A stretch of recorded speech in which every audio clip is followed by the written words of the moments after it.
저는 인제대학교 일산맥병원 심장내과 남궁준이고, 저는 우리 병원에서 주로 부정맥을 담당하고 있습니다. 지금까지 뭐 여러 가지 심근질환이나 심부전, 그다음에 협심증, 심근경색 등등 여러 가지 심장 질환에 대해서 이전 교수님들이 말씀드렸는데요. 저는 주로 부정맥에 대해서 말씀을 드리도록 하겠습니다. 부정맥은 뭐 여러분들 아시다시피 크게 두 가지가 있습니다. 서맥, 이제 심장이 느리게 뛰면 이제 숨이 차고 어지럽죠. 그런 서맥이 있고, 심장이 빨리 뛰는 또 부정맥이 있는데 그거 빈맥이라고 하고, 그거는 이제 가슴이 두근두근하고 답답한 증상을 많이 호소하는 건데, 먼저 이제 느린 맥, 서맥부터 말씀드리도록 하겠습니다. 아까도 말씀드렸다시피 우리가 차가 늦게 지나가면 서행이라고 그러죠. 마찬가지로 심장이 늦게 뛰면 이제 서맥이라고 보통 얘기하고, 우리 심장은 보통 60에서 100회 정도 사이로 뛰는 게 일반적인데, 특히 이제 60에서 한 80회 정도가 아주 일반적인 심박수라고, 분당 60에서 80회가 일반적인 심박수라고 할 수가 있겠습니다. 이것이 근데 이제 50회 미만, 한 30회, 40회 정도로 뛰게 되면은 어지럽거나 또 심장이 또 3초 이상 정지가 되면은 실심, 정신을 잃을 수도 있죠.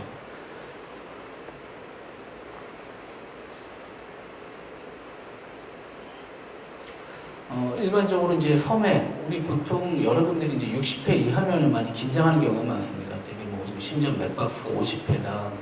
그러면은 심장이 너무 느리게 뛰지 않느냐, 그렇게 걱정하시는 분들이 많은데요.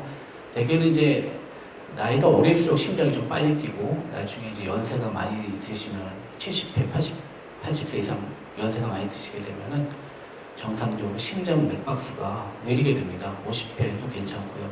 특히 이제 하루에도 일간 변동이 있을 수가 있는데, 낮에는 주로 이제 심장이 좀 빨리 뛰고요. 우리가 잘 적에 수면 시에는 정상적으로 심장이 느리게 뜁니다. 그래서 우리가 수면 시에 심박수를 측정해 보면 대개는 한 40회 이하로 떨어진 경우도 있는데, 이런 경우는 뭐 특별히 이제 누워있기 때문에 별로 문제가 되지 않고요. 정상적으로 잘 때는 심장이 느리게 뛸 수 있다라고 이제 알고 계시면 되겠습니다. 그리고 이제 운동을 많이 하는 사람들, 마라톤 선수 같이 운동을 많이 하는 사람들은 이제 거기에 이제 심장이 적응이 돼서 맥박수가 정상적보다 느립니다. 손기정 선수 같은 경우는 심박수가 뭐 50회 이하로 떨어지는 경우도 많고요. 그래서 내 맥박수가 50회다 이렇게 된다고 하면 너무 걱정하실 필요 없고, 증상이 없으면 어지럼증이라든가 숨찬 이런 증상이 없으면 별로 큰 문제가 되지는 않습니다. 우리 보통 그 어지러우면 빈혈이 있다고 흔히 알고 계시는데 꼭 그렇지 않습니다. 그 빈혈 때문에 어지러운 경우는 제가 보기엔 극히 일부입니다. 대개 이제 어지럼증을 호소하는 분들이 많은 경우 어떤 경우냐면은 이제 고혈압약을 복용하시는 분들, 이런 분들은 평소에는 괜찮은데 앉았다 일어설 적에 어지러운 경우가 많습니다. 이런 경우 내가 혹시 빈혈이 있지 않나 해서 이제 오시는 분이 많은데, 대개 이런 분들 검사해 보면 정상 수치를 많이 보이고요.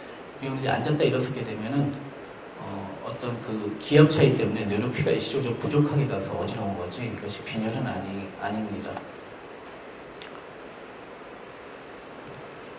그리고 이제 이렇게 맥박이 느린 경우, 과연 모든 맥박이 느리다고 다 치료를 해야 되느냐, 그런 건 아닙니다.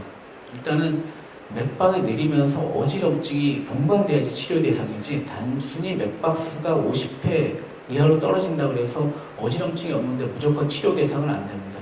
항상 맥박이 느리면서 어지럼증 또는 실심 이런 것들이 동반이 돼야지 이것이 치료의 대상이 됩니다. 그래서 이제 병원에 오시면 어지럼증으로 오시게 되면 과연 이제 어떤 검사를 받게 되냐면은, 일단은 의사가 먼저 보고 판단을 하게 됩니다. 근데 어지럼증이 과연 아까도 말씀드렸죠. 앉았다 일어설 때 어지러운지, 아니면 보행 시에 어지러운지, 또는 가끔 지나가다 앞이 그냥 하얗게 시야가 막 흐려지면서 깜빡깜빡하는 그런 증상이 있는지를 물어보게 되고요. 단순히 앉았다 일어설 때 어지럼증은 그 서맥 증상은 아닙니다.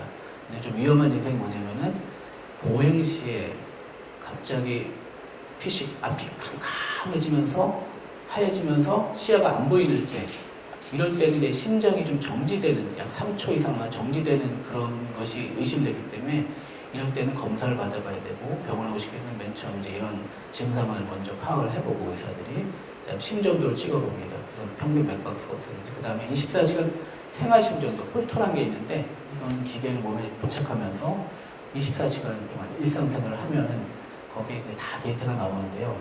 하루 동안의 기록이 다 나옵니다. 그래서 하루 맥박수가 몇 회가 되는지, 그 다음에 빠른 맥이 있는지, 또는 심장이 뭐 몇 초 동안 안 뛰는지, 보통 우리가 3초 동안, 3초 이상 안 뛰게 되면은 실신 또는 어지럼증을 느낄 수가 있는데 그런 것들이 있는지, 그렇게 되면 이제 치료의 대상이 되겠죠. 그런 것들이 이제 파악을 하게 됩니다.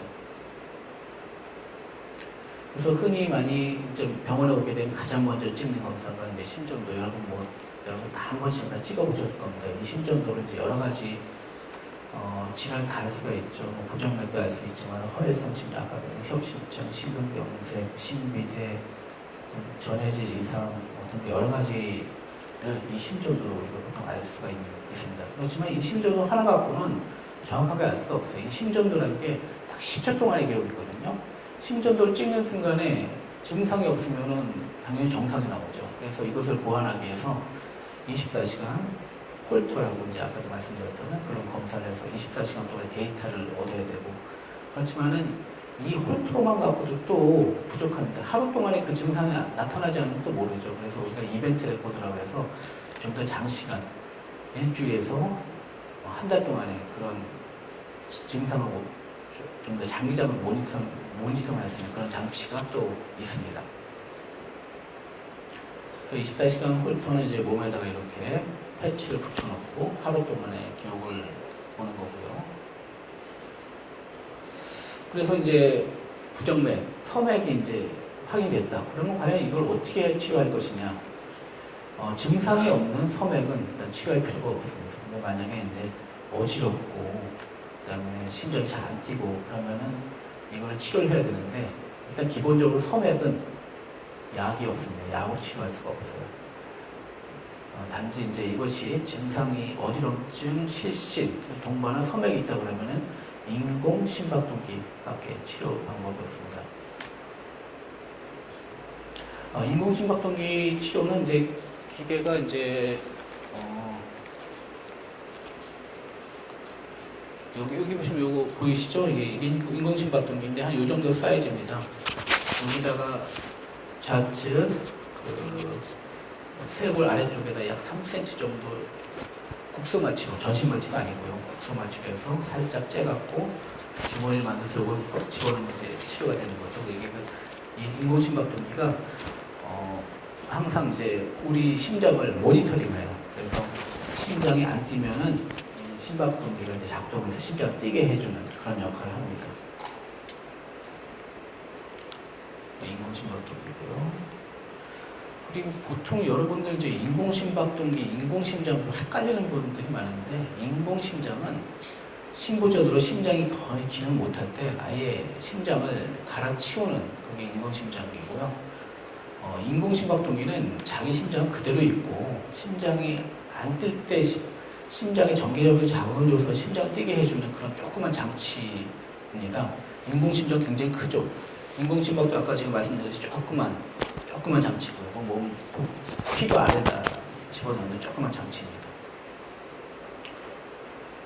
그래서 이거 인공심박동기는 자기가 이제 어지럽다고 환자분이 원해서 무조건 넣을 수 있는 건 아니고 충분한 데이터가 있어야 됩니다.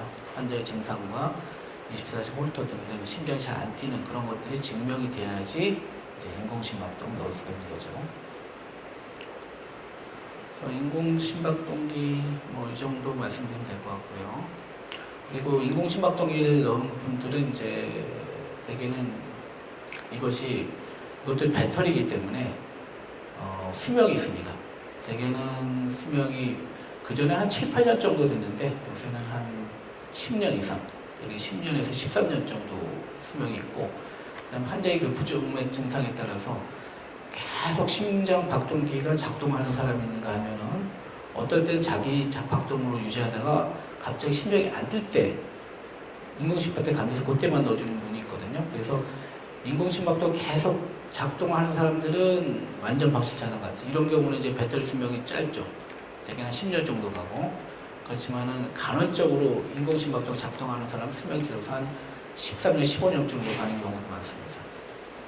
그래서 이런 거는 이제 환자분들 인공심박동이 없으면 주기적으로 병원에 오셔갖고 우리가 그 모니터링 하죠. 여기다가 이제 좌석을, 요새 좌석도 안 하고 와이파이라든가 블루투스 같은 그런 장치로 원격 조정을 해서 배터리 수명이 어떻게 되는지, 또는 이 심박동기에 작동 잘 하는지, 또는 심박동기 착용하고 있을 적에 어떤 부정맥 같은 것들이 혹시 나타나는지, 그런 것들을 점검을 하는데 보통은 뭐 6개월에서 1년 정도 한번 오시면 될 것 같고, 저 같은 경우는 특별히 문제 없으면 1년에 한 번 정도 병원에 오시게 해서 그 인공심박동의 작동 상태를 점검을 합니다.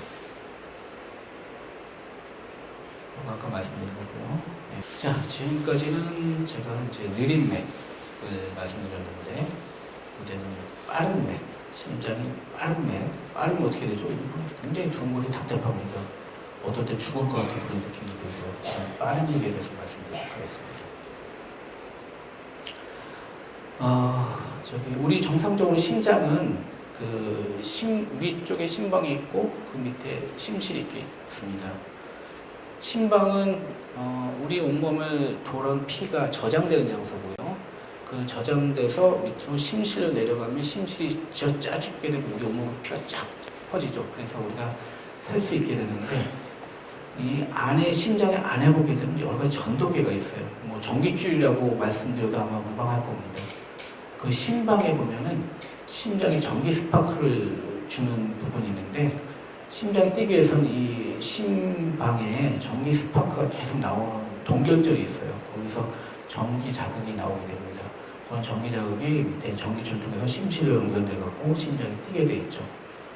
그래서 뭐 이런 거 말씀드리면 복잡할 것 같고, 하여튼 위에 전기 스파크를 주는, 자동차에 보면 엔진에 점화 플러그가 불똥 튀기면 엔진 돌아가듯이 심장에도 이런 점화 플러그 역할을 하는 동결절에 있어서 심장을 뛰게 해주게 됩니다.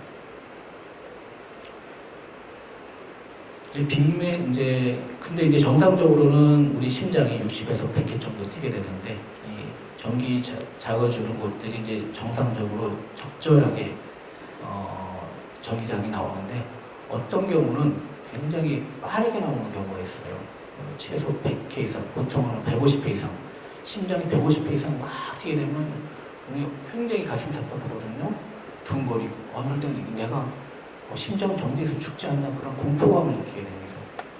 그런 전기 부정맥이, 그럼 이제 빠른 빈맥이라고 하는데 왜 생기냐면은, 아까도 말씀드렸던 그 전기 스파크가 나오는 그쪽에서 전기자극이 나오는 게 아니고, 그 아래 레벨에서 뭔가 막 이제 전기자극을 주는 거죠. 그렇게 되면 심장이 굉장히 빨리게 뜨는데, 크게는 이제 두 가지, 위치에 따라서 두 가지로 나뉘게 됩니다. 아까도 말씀드린 심방이 있고 그 아래 심실이 있다고 말씀드렸는데, 심방에서 나오는 상심실성 빈맥, 그 다음 심실에서 나오는 심실 빈맥, 딱 두 가지 정도의 이제 부정맥이 있게 되고요.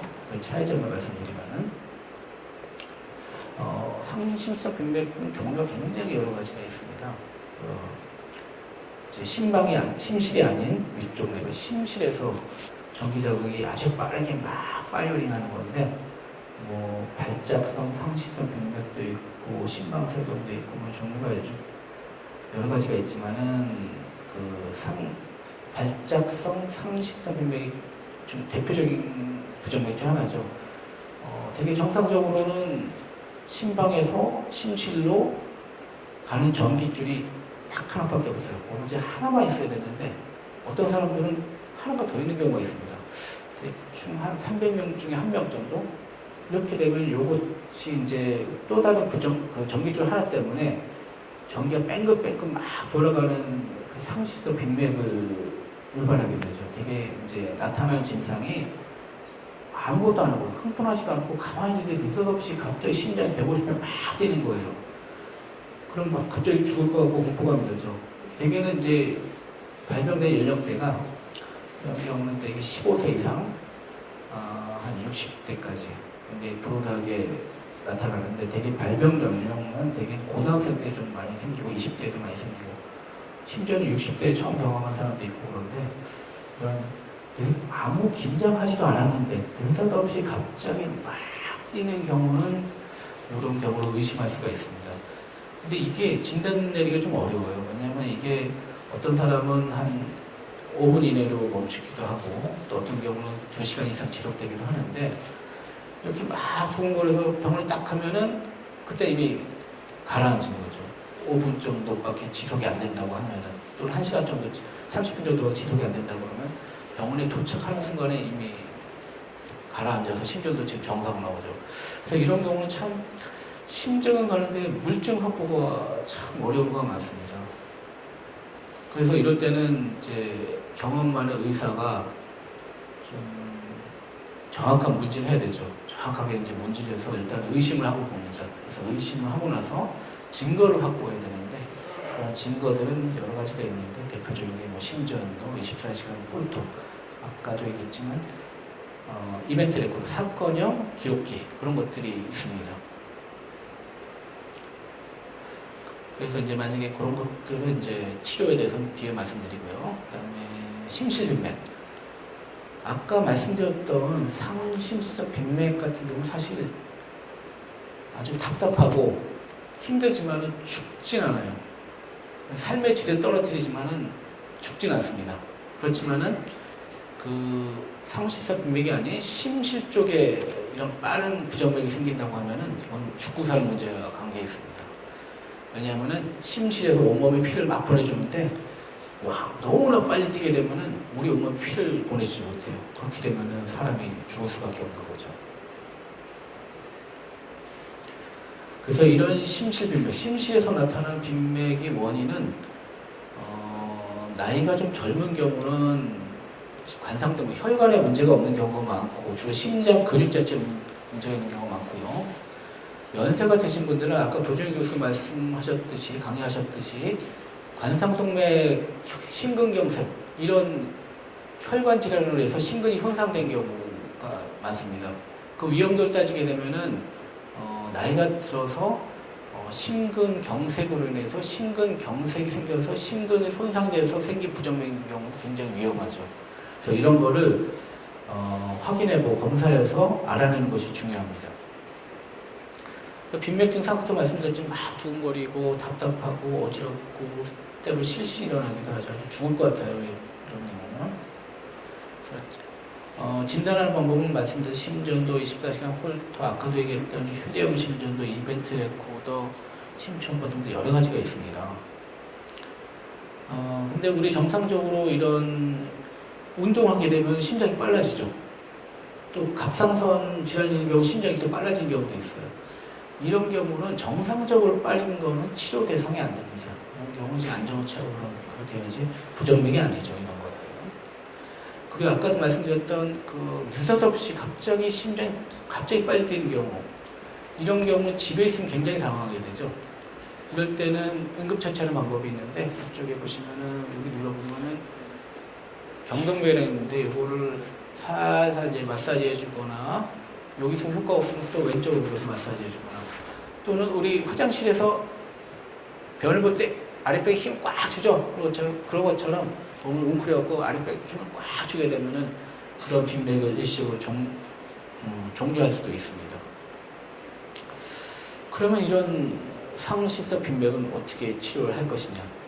약제, 일단은 갑자기 막 두근거려서 오는 경우 응급실에서 이런 부정맥이라고 판단되면은 주사 약제가 있죠. 그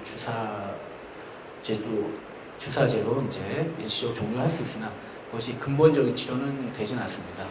그래서 근본적으로 치료를 하게 되면 이제 약제도 있긴 한데 이런 약제가 사실 평생 복용해야 되고 또 약제 자체 부작용도 있기 때문에 최근도 아니지만은 한 10여 년 전부터 근본적인 치료를 할 수 있는 방법이 있습니다. 정기생理검사라는 특수 검사를 통해서 이 검사는 이제 부정맥을 유발하고 또 어떤 부정맥이 있는지 없는지 또 부정맥이 어디 있는지를 확인해서 그거를 이제 고주파 전극도자 열을 가해서 그거를 질에서 없애주는 방법이죠. 그래서 대개는 아무 문제 없이 깔끔하게 완치가 됩니다. 너무나 깔끔하게 치료가 돼서 대개는 약물 치료보다는 요새는 이 방법을 많이 선호하죠. 근데 이제 환자분들한테 시술하자 그러면 걸어놓습니다. 내 심장을 어떻게 건드려, 내 심장을. 굉장히 거기도 겁을 많이 먹죠.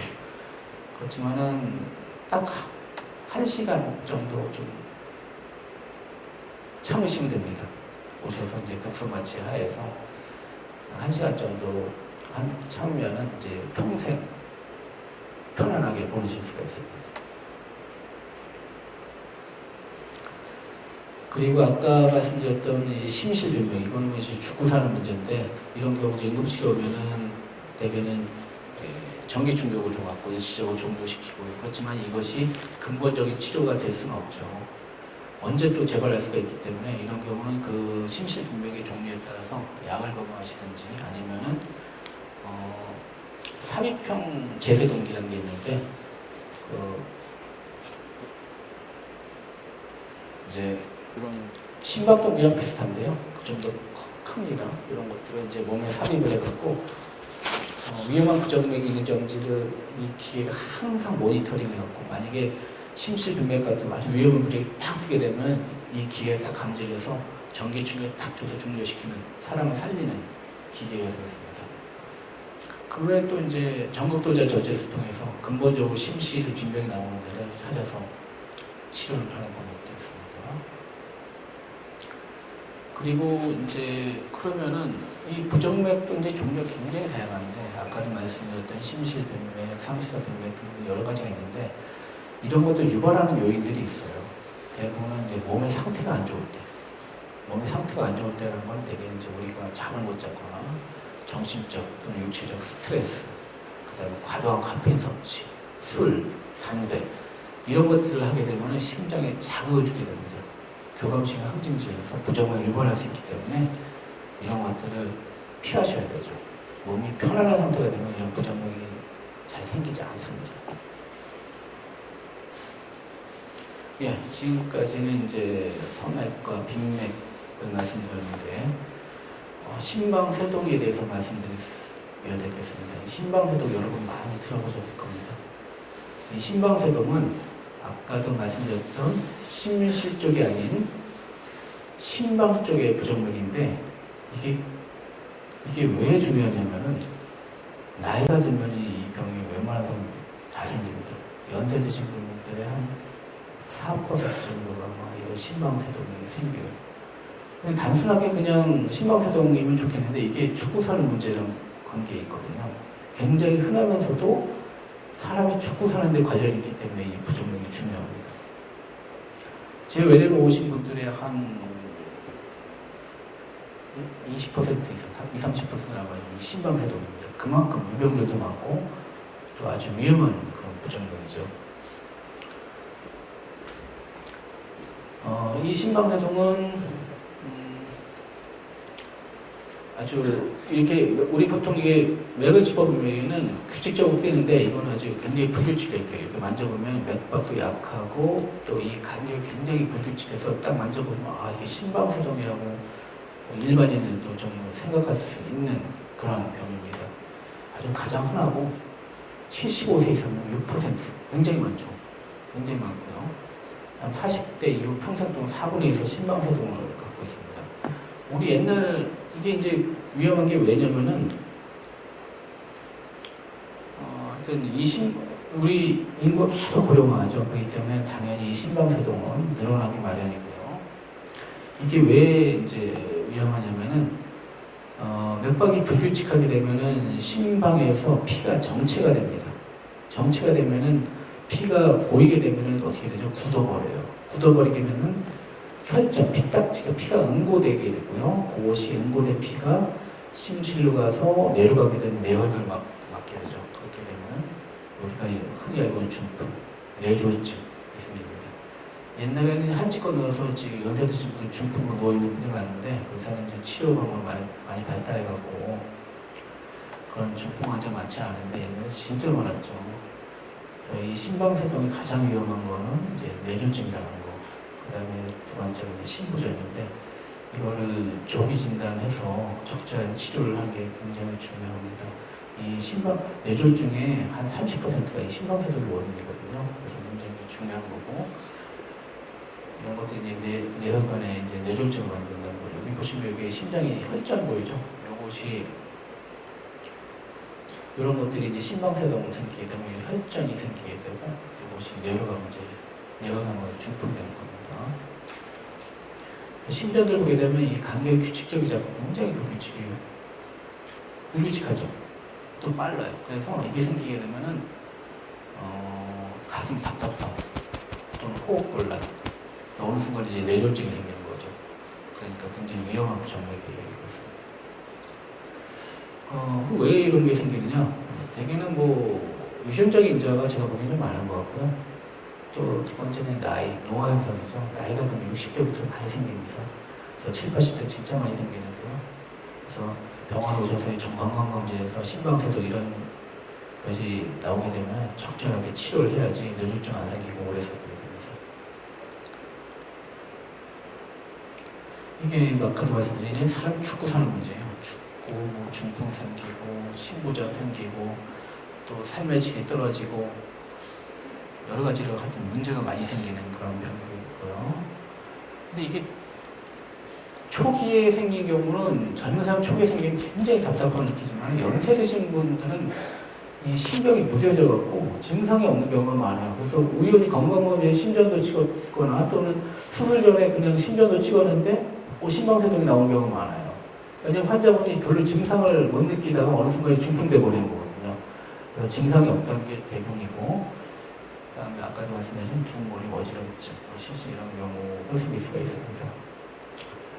종류는 여러 가지인데 발작성, 지속성, 장기지속성, 연구성 이제 되게 초기에 생기는 발작성은 주로 심방세동이 있다가 나중에 정상으로 돌아오고 이런 경우 굉장히 증상이 심하죠. 막 두근거리고. 나중에 이제 영구성 되면은 증상도 없어요. 그냥 그러다 어느 순간에 그냥 뇌졸중 생기는 거죠. 치료는 일단 이게 맞춤 치료죠. 그 환자의 개개인에 따라서 나이라든가 기저질환, 고혈압이 있거나 신부전이 있거나 이전 뇌졸중이 있거나 그런 여러 가지 환자의 팩터를 고려해서 맞춤 치료인데 어느 일괄적으로 똑같이 치료하는 게 아니고요. 그 환자의 계기에 맞춰서 맞춤 치료하는 게 치료 방법인데, 그러나 가장 기본적인 거는 뇌졸중 예방이 가장 중요합니다. 중풍이 워낙 잘 생기기 때문에 뇌졸중 예방을 하는 게 중요하고, 그 다음에는 이제 맥박수가 너무 빠르게 되면 심장이 지쳐요. 심부전이 빠지기 때문에 맥박수 조절하고, 또 이것이 생기지 얼마 안 된 경우는 정상 박동을 유지해주는 치료도 많이 하고 있습니다. 맥박수 조절이 여러 가지 약물이 있죠. 이런 약을 박동하셔야 되고, 그 다음에 이 심박세동이 생기지 얼마 안 된 경우는 정상 돌릴 수가 있습니다. 약을 박동할 수도 있고, 전기 충격을 줘서 정상 돌릴 수도 있고요. 이건 이제 심방세동인데 전기 충격을 주고서 정상 다시 돌리는 그런 방법이고요. 그리고 이제 최근에는 이거를 약을 썼는데도 불구하고 정상으로 약을 처음에는 약을 쓰면은 조직이 잘 됐다가 나중에 약을 써도 정상으로 잘 안 돌아오는 경우가 많거든요. 그런 경우는 전극도 절제술 여기 최근에 많이 발달해서 심방세동이 나오는 부위를 전기적으로 이제 소작을 해서 정상 돌리는 그런 방법도 하고 있습니다. 우리 병원도 많이 하고 있고요. 그런데 이제 가장 중요한 건 아까도 말씀드렸지만 뇌졸중이라고 그랬는데, 심방세동이 있다고 해서 모든 사람이 다 뇌졸중 생기는 건 아닙니다. 심방세동이 있는 환자 중에서 뇌졸중이 잘 생기는 그런 팩터가 있거든요. 그걸 우리가 점수화를 합니다. 그래서 점수화해서 2점 이상이면은 뇌졸중이 잘 생긴다고 하고, 이런 사람들한테 이제 약 응고제를 복용해야 되는데, 그 잘 생기는 조건은 나이가 75세 이상, 그 다음에 고혈압이 있거나 당뇨병이 있거나, 여자가 또 좀 위험자가 너무 높다고 그러죠. 그 다음에 이전에 심근경색이 있거나 말초동맥 질환이 있거나, 그리고 75세 이상이면 무조건 2점이 되죠. 그렇지만은 65세는 1점이에요. 그래서 1점인데 고혈압도 하나 더 있어? 그럼 2점 되기 때문에 이런 사람들이 위험도가 2점이니까 높아지죠. 그래서 하면 무조건 되고, 내가 55세 때 당뇨도 있고 고혈압이 있어? 그럼 이 당뇨가 1점이 고혈압이 1점이기 때문에 이점이 되죠. 그럼 또 뇌졸중 위험군으로 빠지기 때문에 항응고제, 피를 묽게 해준 약을 복용해야 됩니다. 그래서 그전에는 이제 우리가 좀 뇌졸중을 예방하기 위해서 와파린을 복용했습니다. 근데 이 와파린이 일종의 옛날에는 그 쥐약으로 썼거든요. 쥐약. 이 와파린 과량을 먹어야 되면은 피를 토하고 죽어요. 피가 막 묽어져갖고 막 뇌출혈도 생기고. 그래서 70년대 쥐약으로 썼던 게 최근에는 항응고제로서 피를 묽게 해주니까 뇌졸중 예방약으로 쓰게 되죠. 근데 굉장히 문제점이 많습니다. 뇌출혈도 많고, 그다음에 약물 조절하기가 너무 어려워요. 그 수치를 2에서 3으로 유지해야 되는데 용량 조절하기가 굉장히 힘들고, 또 다른 약과의 상호작용도 많아요. 어떤 약은 이 약물을 약화시키다고 또 강하게 해서 뇌출혈을 유발할 수도 있고, 또 음식에도 굉장히 많이 영향을 주죠. 또 예를 들어서 청국장이라든가 비타민C 같은 채소류를 너무 강하게 복용하게 되면은 이 와파린 효과를 반감시켜서 효과를 없게 만들기도 하고, 그래서 상당히 제한적인 것 같습니다. 그래서 최근에 이런 와파린의 단점을 보완하기 위해서 새로운 항응고제가 개발이 됐죠. 이런 항응고제는 일단은 편해요. 와파린 복용을 매번 피검사해야 되는데 그런 피검사가 필요 없고, 다른 약물이라든가 그다음에 음식물과의 상호작용도 없고, 효과가 또 매우 빠르고, 금방 한 하루 정도 복용한 것은 효과가 쫙 오르죠. 와파린은 한 5일 정도 이상 복용해야지 효과가 나타나는데, 최소. 이거는 굉장히 효과가 빠르고, 그다음에 우리가 보통 수술을 하게 되면은 와파린 최소 4일 이상 끊어야지 약효가 떨어지는데, 이거는 수술하기 전에 이틀만 끊으면은 다 깨끗하게 돼서 피가 잘 안 나고, 그래서 굉장히 편하죠. 단점은 가격이 비싸다는 거죠. 근데 이제 약이 나오는 것은 5년 지났기 때문에 점점 가격이 약가가 줄어들어서 나중에 큰 부담은 없을 겁니다. 그래서 최근에 주로 이런 새로운 항응고제를 심방세동 환자한테 처방을 하고 있습니다. 네, 제 강의는 여기까지 마치겠습니다.